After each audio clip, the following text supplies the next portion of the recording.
12-year-old American boy moves to China and becomes the target of 6 ruthless kung fu students. His only chance is a quiet maintenance man who has been hiding the skills of a true master, but his first lesson is nothing more than picking up a jacket. 12-year-old Dre Parker is leaving Detroit with his mother, Sherry. Her job at a car company has transferred her to Beijing, forcing them to leave behind the only home Dre has ever known. Sherry tries to make the move feel like an exciting new beginning, but Dre is not interested. His father is gone, his friends are staying behind, and he feels as though another important part of his life is being taken away. After a long flight, Dre and Sherry arrive in Beijing and move into their new apartment complex. A boy named Harry helps Dre carry his bags and tells him that some kids usually hang out in the nearby park. Dre is relieved to meet someone who speaks English and agrees to check it out later. Inside the apartment, Sherry discovers that the hot water is not working. She sends Dre to find the building's maintenance man. Dre is directed to Mr. Han, a quiet man who lives in a dark workshop filled with tools and an old car. Dre tries explaining the problem,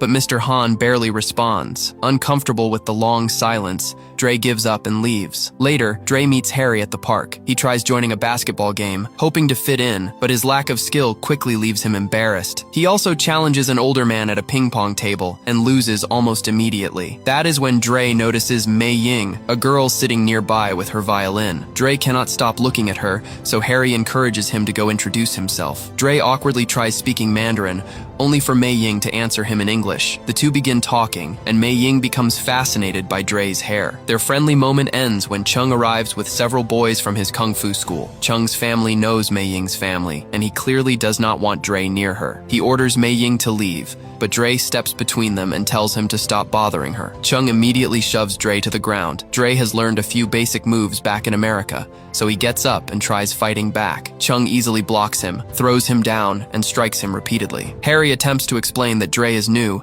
but Cheng refuses to back off. Mei Ying finally steps in, forcing Cheng to leave Dre alone. Humiliated, Dre tells Mei Ying that he does not need her help. He walks away bruised and angry, determined to hide the beating from his mother. The next morning, Dre covers his black eye with makeup and places a cap over his head. At school, the assistant principal tells him that hats are not allowed. When he removes it, Sherry notices the makeup and the bruise underneath. Dre claims he walked into a pole, but she knows he is lying. He still refuses to identify the person who attacked him because he is afraid she will make the situation worse. During lunch, Mei Ying introduces herself properly and apologizes for what Cheng did. Dre asks whether Cheng is her boyfriend, but she explains that their parents are close and that Cheng is only a family friend. Before they can continue talking, Cheng walks past and deliberately knocks Dre's lunch tray into him. Dre reacts angrily, but the school staff separates them before another fight can begin. Cheng walks away without facing any real consequences, leaving Dre even more frustrated with his new life. Back at the apartment,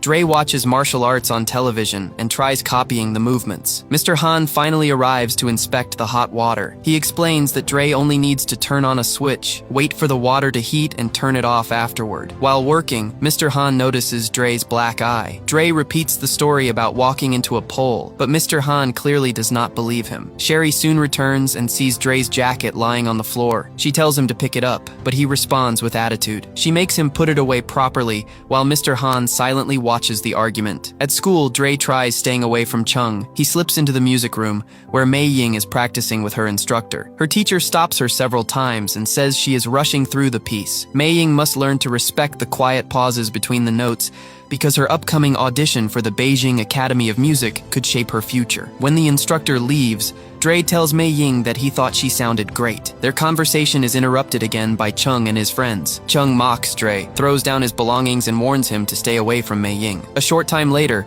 Sherry notices a kung fu school and takes Dre inside, believing it might help him make friends. Dre immediately sees Cheng and the same boys training under Master Li. The students shout that they must show no weakness, feel no pain, and offer no mercy. Terrified, Dre rushes out of the building. Sherry follows and demands to know what is wrong. Dre finally breaks down. They have been in China for less than a week, but to him it already feels like an entire year. He hates being there and wants to return to Detroit. Sherry tells him that returning is not an option. There is nothing waiting for them back in Detroit, and whether he accepts it or not, Beijing is now their home. Dre walks away feeling more trapped than ever. Soon afterward, Dre joins his classmates on a trip to the Forbidden City. Surrounded by one of China's most famous landmarks, he remains distracted by Cheng and the the constant fear of being attacked again. Later, Dre sees Cheng and his friends walking below a raised platform. Wanting revenge for everything they have done, he lifts a bucket and dumps dirty water over them. The boys look up and immediately begin chasing him. Dre runs through alleys, construction areas, and narrow passages,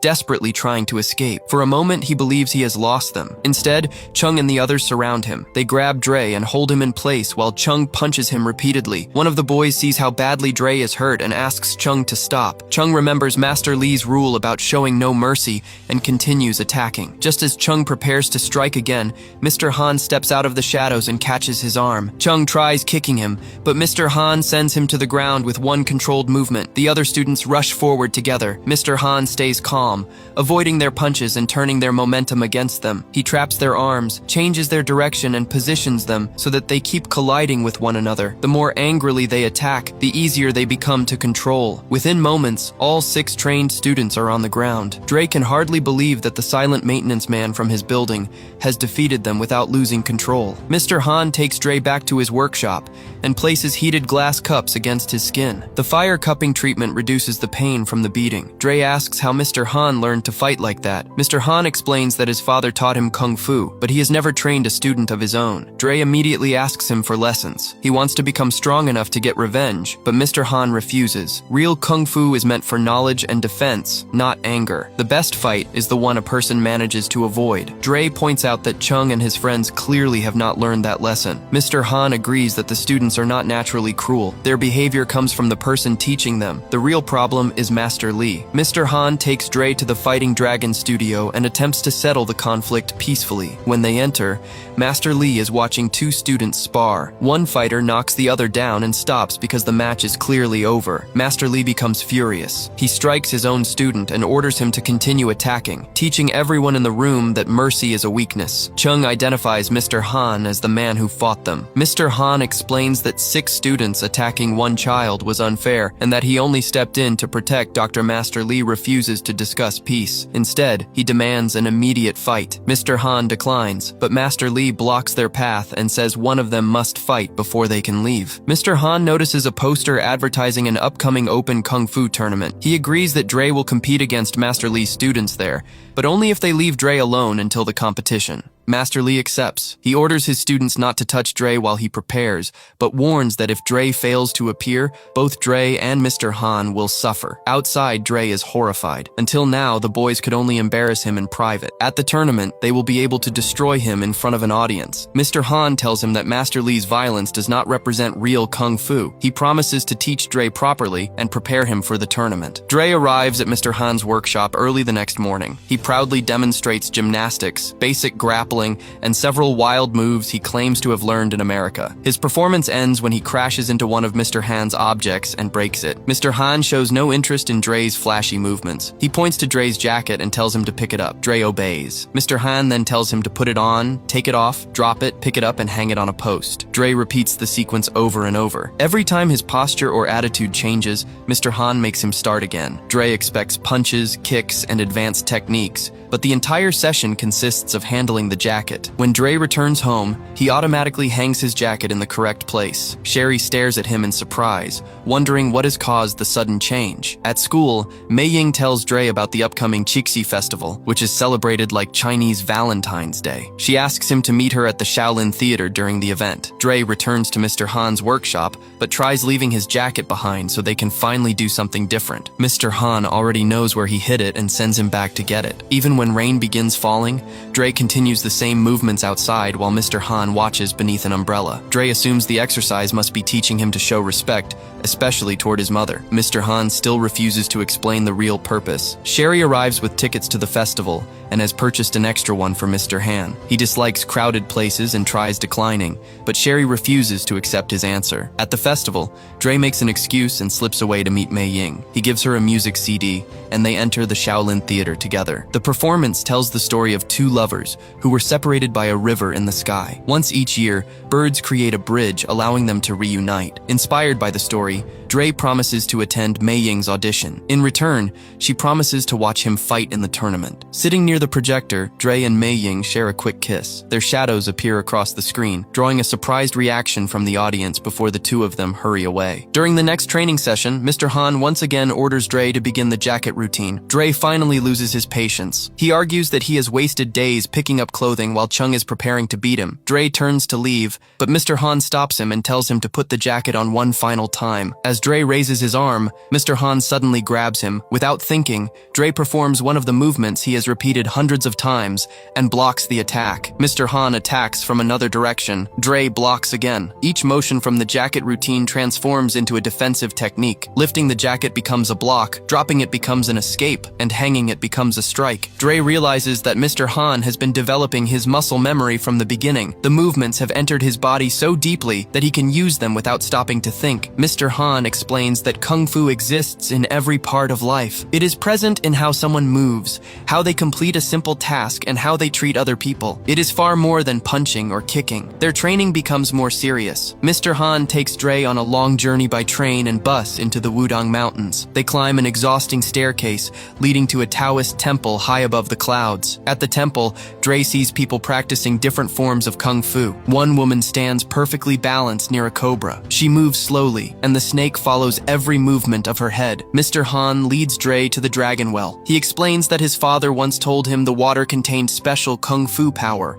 and that anyone who drank it could never be defeated. Dre eagerly takes a drink before realizing Mr. Han is sharing a childhood story rather than making a serious promise. Dre asks about the woman and the cobra. He assumes she was copying the snake, but Mr. Han tells him the opposite was happening. Her mind was so calm that the cobra began reflecting her movements. Mr. Han shows Dre their images in the still water. When the mind is calm, the world becomes clear. Dre is fascinated by the cobra technique and wants to learn how to control another person in the same way. Mr. Han tells him there is only one person he must learn to control, himself. Back in Beijing, the training becomes harder. Mr. Han teaches Dre balance, timing, strength, and patience. They practice with wooden poles, ropes, and targets. During another exercise, Mr. Han hides behind a hanging sheet and strikes without warning. Dre cannot see where the attacks are coming from, so he must stop relying only on his eyes and begin feeling the movement around him. At first, Dre becomes angry each time he is hit. Slowly, his reactions improve. His body becomes faster, his balance becomes stronger, and his mind becomes more focused. Eventually, Mr. Han gives him a day off,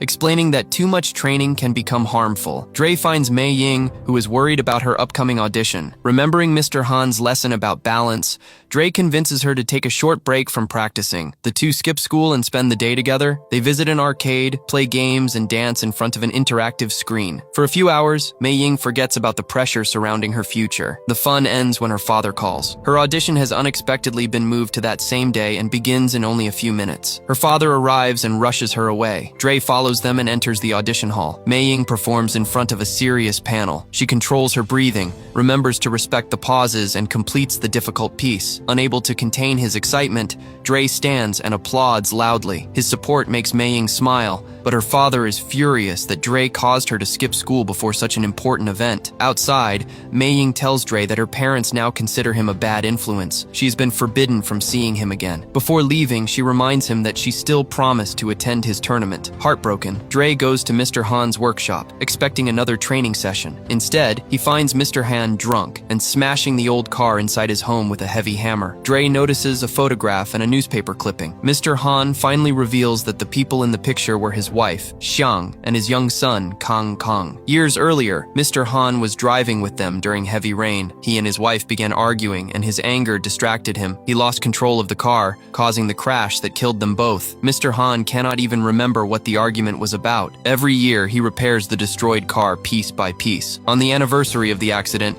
he smashes it again because fixing the vehicle can never repair what he lost. Mr. Han collapses inside the car, overcome by guilt. Dre sits beside him. Instead of leaving his teacher alone with the pain, he quietly takes the training poles outside and begins practicing. Seeing Dre continue reminds Mr. Han of the promise they made to each other. He steps outside and joins him. From that day forward, teacher and student train with new determination. Dre runs through the city, climbs stairs, strengthens his legs, and practices his forms in courtyards, on rooftops, and along the Great Wall. Mr. Han pushes him harder, while Dre's dedication slowly helps Mr. Han reconnect with life. As the tournament approaches, Mr. Han gives Dre a traditional Kung Fu fu uniform. He tells him that winning is not the only purpose of the competition. Dre must fight with honor and earn the respect that will finally stop the bullying. Mr. Han also admits that Dre has taught him something in return. Life will knock everyone down, but getting back up remains a choice. Dre hugs him and tells Mr. Han that he is the best friend he has ever had. Before the tournament, Dre wants to repair his relationship with Mei Ying's family. With Mr. Han's help,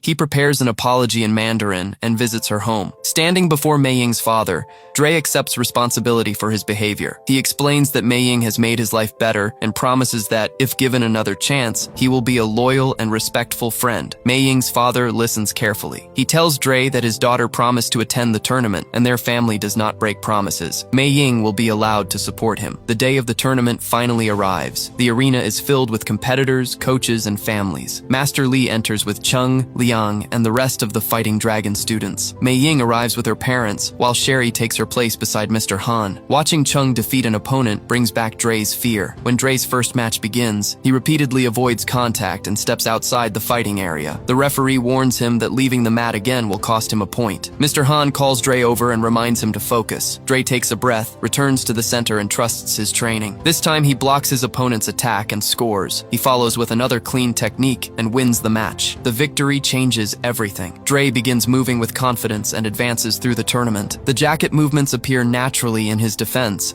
while the balance and timing from his mountain training help him counter larger opponents. Cheng and the Fighting Dragon students also continue winning. Master Li watches Dre's progress with growing anger. The American boy he expected to humiliate is becoming a serious threat. Dre reaches the semifinals. Cheng wins the first semifinal and secures his place in the championship match. Dre's semifinal opponent is Liang, one of Master Li's strongest students. Before the match, Master Li privately orders Liang to injure Dre instead of simply defeating him. Liang is uncomfortable with the command, but he is too afraid to disobey. The fight begins, and Dre scores through speed and controlled technique. Liang responds by targeting Dre's leg. Even after receiving warnings, he continues attacking the same area. Liang finally drives a brutal strike into Dre's knee after the exchange should have stopped. Dre collapses in pain. The referee immediately disqualifies Liang, meaning Dre technically advances to the final, but his leg is badly injured. Medical staff carry Dre into a treatment room. The doctor tells Sherry and Mr. Han that Dre should not continue. Outside, the referee begins the countdown. If Dre cannot return in time, Cheng will be declared champion. Dre asks his mother and Mei Ying to leave the room. Alone with Mr. Han, he begs for help. Mr. Han tells him that he has already earned respect and has nothing left to prove. Dre explains that the trophy is not the real reason he wants to return. He is tired of being afraid. If he walks away now, the fear will remain with him. Understanding what this means,